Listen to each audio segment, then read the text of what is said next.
ఇప్పుడు for example మీ దగ్గర బంగారు ఉంది, డబ్బు ఉంది, మనము పడేసుకోం కదండి, దాన్ని జాగ్రత్త చేసుకుంటాం కదా.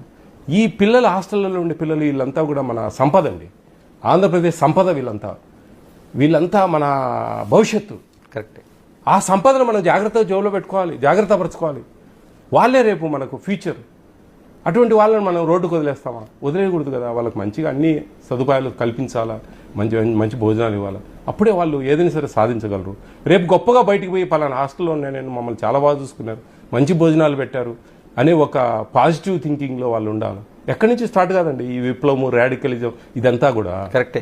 ఇది పిల్లలు ఇక్కడి నుంచే స్టార్ట్ అవుతుంది. వాళ్ళని సరిగ్గా చూసుకోకపోవడము, వాళ్ళకి తెలుస్తూ ఉంటుంది మాకు ఇన్ని రావాలా. మెనూ బోర్డు ఆడుంటుంది, మెనూ బోర్డు ప్రకారం రావు, దాని డివేట్ అవుతుంది.